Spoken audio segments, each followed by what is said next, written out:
basketball and the track tournaments here. And we believe that it's a great facility for our citizens to use that are paying for everything. And so we encourage everybody to go by Filter Plant Drive, Magic Park, and you'll really enjoy it. And on the back side, you have an opportunity to look at the trail. And as we build that trail out, hopefully there'll be some access to the Glenville Lake, and you'll be able to really enjoy yourself. You know, you have had an opportunity to do a number of different things here. You want to talk about the budget. You want to talk about some other things here. But before you get into the budget, well, we can talk about the budget right now. We had a caller who called in, and Kenny took the call. We were talking about HOAs, and he said, I can't stand it because the city and the county have raised the taxes by 50%. That's not true. I mean, first of all, where are we on the budget? And it's not 50%. These are revenue neutral budgets, and you may have to raise a little bit. Well, two things. And you know, listen, that is a common theme that we're hearing. Right now, people feel overtaxed from the state, the federal, local even. And so the last few budget years have included bond taxes that the voters said we want to do. There was an infrastructure public safety bond, so that added a couple of cents to it year before last, or maybe 2022 or 23. Then last year, the county came up with a new, or they did the reevaluation. They did it for the first time in 8 years, so there was a lot of appreciation on home values and property values, and so that was sticker shock. And so the county did a revenue neutral, or they dropped their rate to where theirs actually declined, but they had a windfall of additional money from the sales tax change that they did. It was about 10 or 11 million that shifted from the city's coffers to theirs, and they had these new valuations over a decade of appreciation in house values. And so the city left an extra penny on there for public safety. We were told by our police chief at the time and the city manager that we had a problem with retaining seasoned officers because there was compression. So we were giving high bonuses for new recruits. People who had been there a while, as they moved up, didn't feel as appreciated. So we fixed that, and it took $4 or $5 million to do that. Now we've got it straight. Chief Roberto Bryant can tell you he's closed that gap. You know, we were 89, 90 officers short. Now we are only have those positions that were frozen. We're going to unfreeze maybe 10 or 15 of those positions, and we'll be at full capacity for the first time since I can ever remember. So that fixed the public safety piece in addition to the other investments that we're making. So we have made it clear. I have said from the beginning, no new taxes in this budget. You know, people can't endure it. Gas is high. Life is high, and it's just an uncertain time. And so the manager brought us a budget with a 3% recommendation, and we now have started budget talks, which are tough. You'll see a City View article about it today. It was not acceptable to say that there's no options that we can have to move this city forward to align the city's priorities without a tax increase. And so 10 o'clock today, we'll be back at it. We're looking for ways to cut, save, and to be more efficient. But I'll say this too, Gilbert. I read the City View article. I get tickled about it. You know, when we do it, it appears like we're doing something wrong. When Elon Musk does it, you know, is waste, fraud, and abuse. So we're doing exactly what they elected us to do, which is to find ways to be more efficient. Well, here's the thing, and it's confusing to the average person. Just like I said, we had the caller who called and said the taxes have been raised by 50%. And what people are experiencing isn't the technical aspect as whether, you know, taxes have actually gone up or we have revenue neutral. What individual people are saying, it's hurting me 50% more than it used to.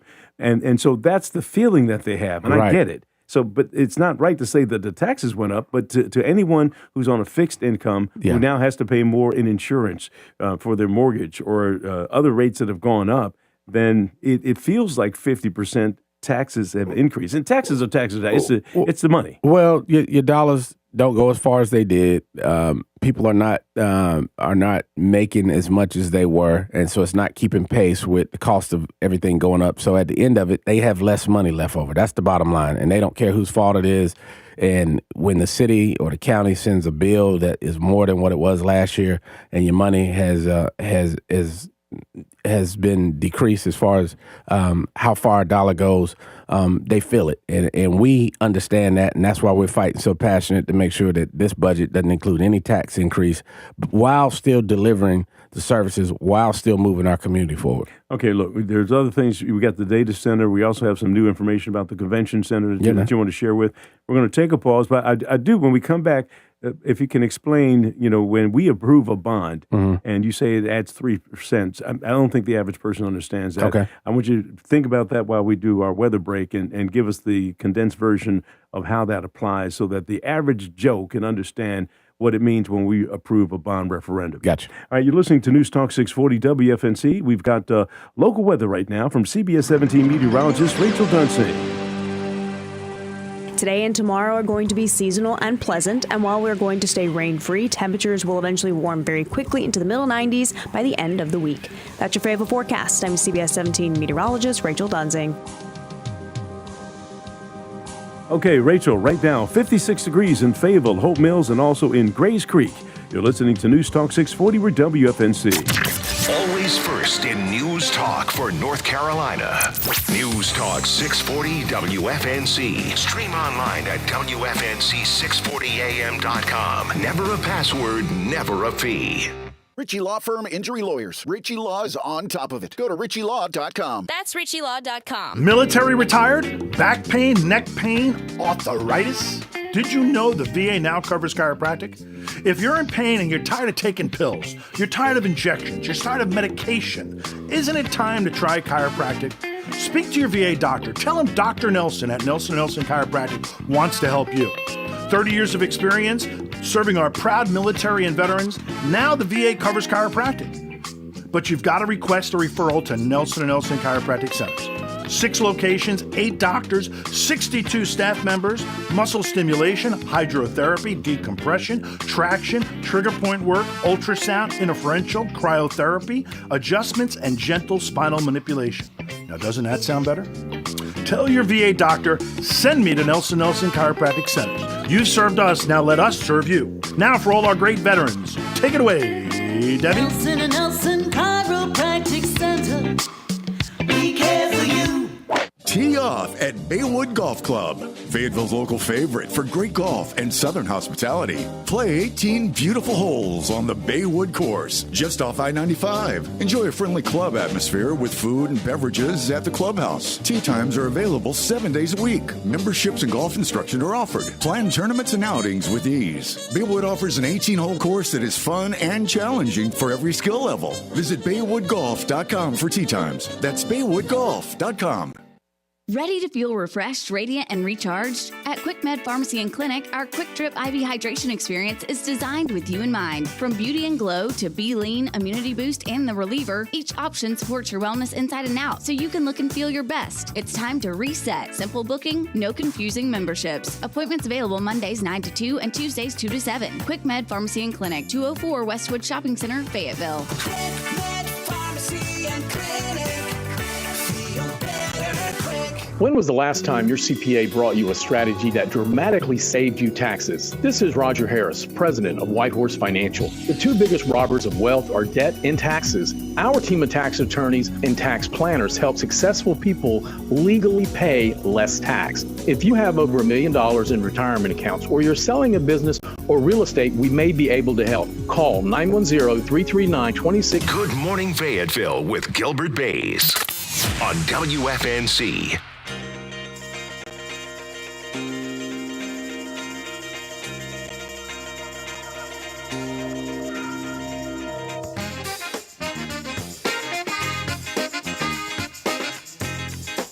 News Talk 640 WFNC. What a day it is.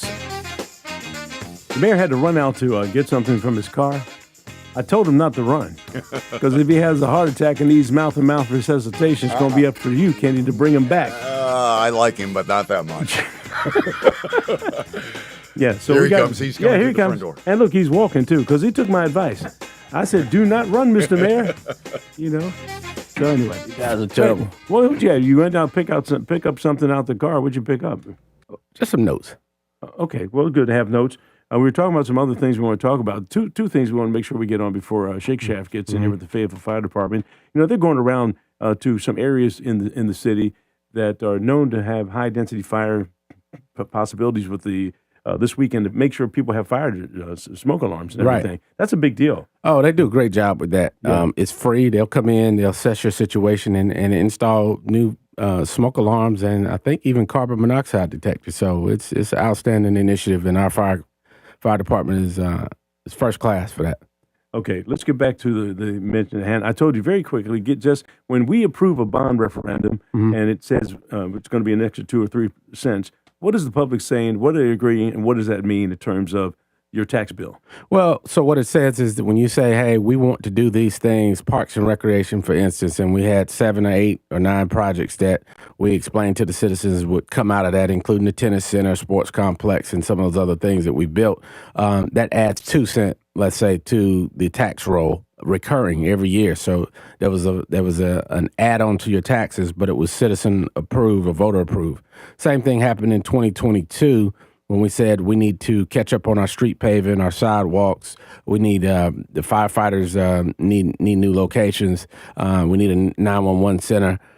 They approved public safety, infrastructure, and housing bond, and that added, let's say, another 3.5 cents to your tax bill. And so 5 cents or 5.5 cents came from voter-approved initiatives that we promised to do and provide for that money. And that money can only use specifically can only for be those used for things. that. All right. Right. Let's move it forward here. You have some information about the data center. What do you have? Yeah. So basically, the at the last meeting, the city council had voted, taken official action to pause it for 120 days.